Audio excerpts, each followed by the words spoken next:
मेरे प्यारे दोस्तों, जैसा कि हम लोग कठोपनिषद का चर्चा कर रहे हैं दूसरे अध्याय की प्रथम वल्ली पर, तो आज पहले मंगल पाठ कर लेते हैं। मंगल पाठ के बाद फिर कठोपनिषद का वो मंत्रों का उच्चारण करके उसका व्याख्या करने का प्रयास करेंगे। आशा करता हूँ आपको लाभप्रद हो। सभी के मंगल की कामना करते हुए शुरुआत करते हैं।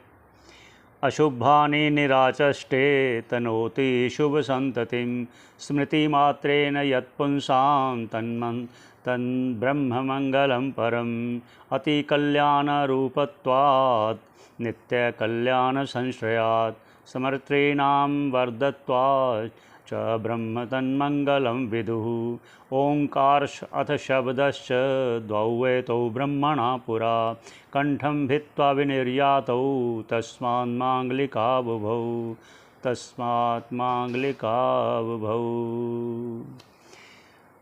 अब ये परंपरा से मंगलाचरण हुआ।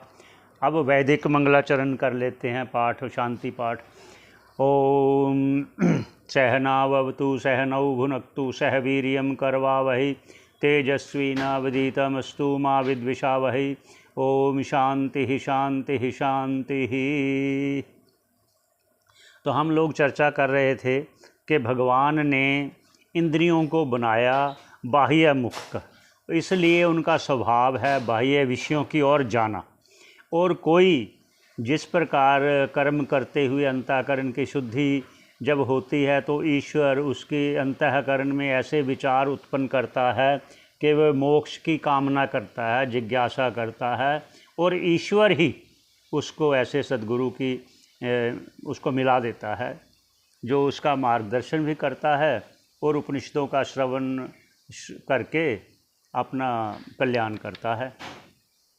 तो ये कहते हुए जब यम भगवान ने नचिकेता से बोल दिया कि ये बात है कि जो संसारी लोग हैं बाह्य प्रवृत्ति रखते हैं, जो जिज्ञासु हैं वो अंतर प्रवृत्ति रखते हुए अपने चक्षुओं को आवृत करके जो कहा गया पहले मंत्रों में, अब उससे आगे चलते हैं। तीसरा मंत्र लेते हैं, उसकी चर्चा करते हैं। आशा करता हूँ आपको लाभप्रद होगा।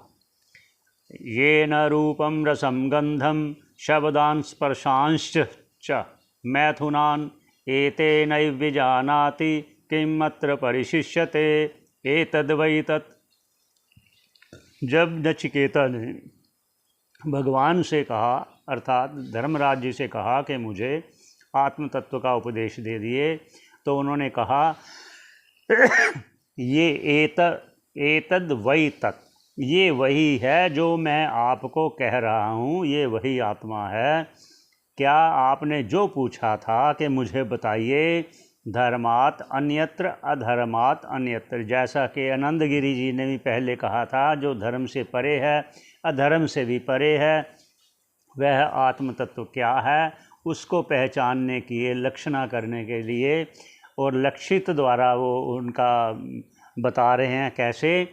येन रूपम रसम गंधम शब्दान स्पर्शांश्च मैथुनान, अर्थात येन जिस आत्मा से रूप का ज्ञान, रस का ज्ञान, गंध का ज्ञान, शब्द का ज्ञान, स्पर्श का ज्ञान, मैथुनान अर्थात जो ग्राम्य धर्म है, स्त्री सुख है, उसका सभी लोगों को सुख का अनुभव होता है, अनुभव लेते हैं जिस आत्मा से, वह आत्मा एतेनैव विजानाति, ये सभी जो विषयों का सुख का अनुभव करते हैं, ये भी जानते हैं। किम अत्र, यह क्या इसी संसार में जो भी ये विषय हैं, जब इन सभी विषयों को जानता है, किम अत्र परिशिष्यते, फिर जब आत्मा से ही सभी ज्ञान होता है तो फिर उसको जानने के बाद और क्या शेष बच जाता है।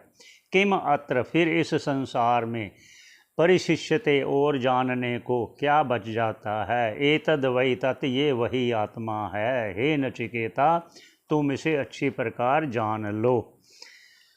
अब यहाँ ये न कहा ना, ये न रूपम रसम, जिससे। अब आगे फिर पुनः दूसरे मंत्र में क्या कह रहे हैं ये चौथा मंत्र है। स्वप्नान्तं जागृतान्तं चो उभौ येननुपश्यति महान्तं विभुम् आत्मानं मत्वा धीरो न शोचति। एक बात और, यहाँ जो मंत्रों का आप श्रवण कर रहे हैं, अगर किसी को भी इसका अर्थ समझ आए या ना आए, ये निश्चित है कि जो भी श्रवण करेगा मंत्रों का, ये कोई वैदिक मंत्र है, ये उपनिषद के मंत्र हैं, ये अपना प्रभाव अवश्य दिखाएंगे, अवश्य दिखाएंगे, अवश्य दिखाएंगे, चाहे किसी को समझ आए चाहे ना आए। क्यों? जिस प्रकार मैं फिर कहूँगा, अनजान आदमी जो अग्नि को नहीं जानता वो अग्नि को छुएगा तो जलेगा, जो अग्नि को जानता है वो छुएगा तो भी जलेगा। जिस प्रकार, उसी प्रकार हर शब्द का एक शक्ति होती है, शब्द की शक्ति ही उसको असर करती है। इसलिए आप लोग धैर्य रख के सुने।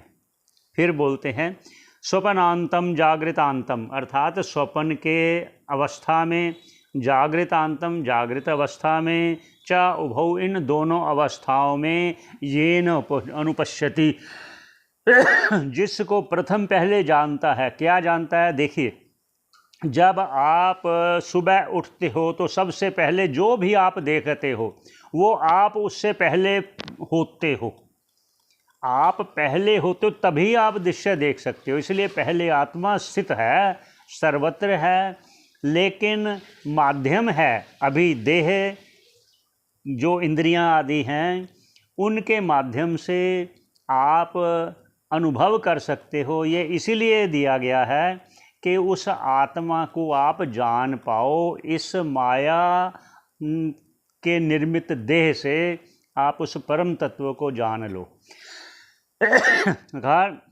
ये ननुपश्यति, पहले स्वयं को आप देखते हैं तभी हम दूसरे को देखते हैं।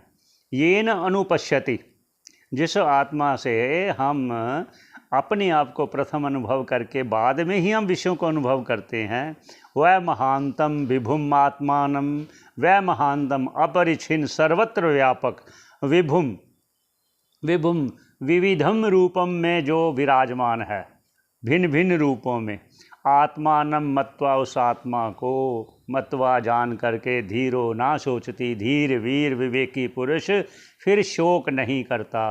क्योंकि शोक द्वैत में होता है, जब कोई दूसरा है तभी आपको परेशानी हो सकती है, जब दूसरा कोई होगा ही नहीं तो फिर दुख किस बात का होगा।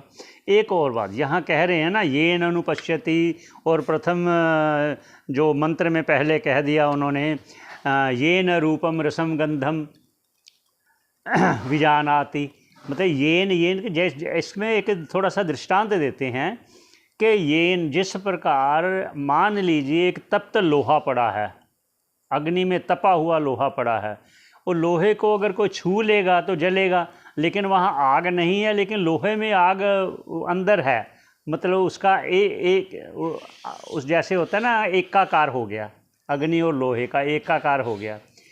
इसको लेकर वो बोल रहे हैं कि जिस प्रकार लोहा नहीं जलाया, लोहे में जो अग्नि थी उसने जलाया, ऐसे ही देह कुछ करती नहीं, देह कुछ होती नहीं, तो लेकिन उसके कारण, आत्मा के कारण वो सारे क्रियाएं देह से हो रही हैं। इसलिए तुम हे नचिकेता, तुम उसको जान लो, पहचान लो।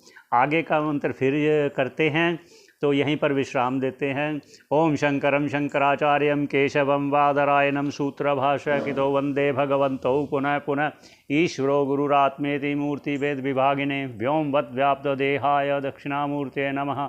ओम शांति शांति शांति।